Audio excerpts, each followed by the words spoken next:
କଥା ତ କେବଳ ଏତିକି ଯେ ଯଦି ମଣିଷ ଚାହେଁ ଅସାଧ୍ୟ ବି ସାଧନ କରିପାରେ, ଆଉ ଯଦି ସେଇ ମଣିଷ ଚାହେଁ ଜଣଙ୍କ ଜୀବନ ନଷ୍ଟ ବି କରିପାରେ, ଆଉ ଯଦି ସେଇ ମଣିଷ ବି ଚାହେଁ ଗୋଟିଏ ଅଯୋଗ୍ୟ ମଣିଷକୁ ବି ଯୋଗ୍ୟ କରିପାରେ। ତଫାତ୍ ତ କେବଳ ଏତିକି ଯେ ନିଜର ଚିନ୍ତାଧାରାରେ ପରିବର୍ତ୍ତନ କରିବା ଜରୁରୀ। ଜଣେ ଭଲ ମଣିଷର ସହଯୋଗ ପ୍ରତ୍ୟେକ ଲୋକ ଜୀବନରେ ଆବଶ୍ୟକ କରନ୍ତି।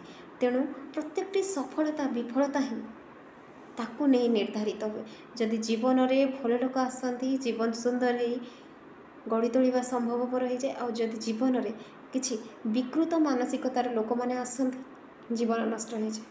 କାହିଁକି ନା ସେ ବିକୃତ ମାନସିକତା କେବଳ ଆଉ କେବଳ ଆକର୍ଷଣର ଥାଏ, କେବେ ଅର୍ଥର ଥାଏ, ଆଉ କେବେ ଥାଏ ନିଜର ଭାବନାକୁ, ସାଧାରଣତଃ ବିକୃତ ମାନସିକତାକୁ ଚରିତାର୍ଥ କରିବାର ଚେଷ୍ଟା।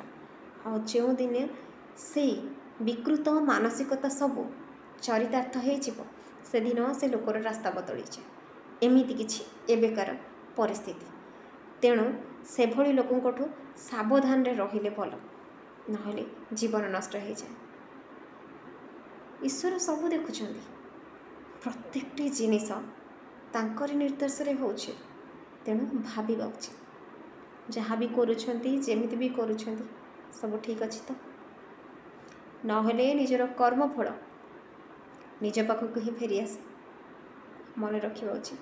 ସେତେବେଳେ କୌଣସି ଶାସ୍ତ୍ରର ଜ୍ଞାନ ବା ଅନ୍ୟାନ୍ୟ କୌଣସି ମଣିଷର ସହଯୋଗ ବି ବଞ୍ଚେଇ ପାରିବନି।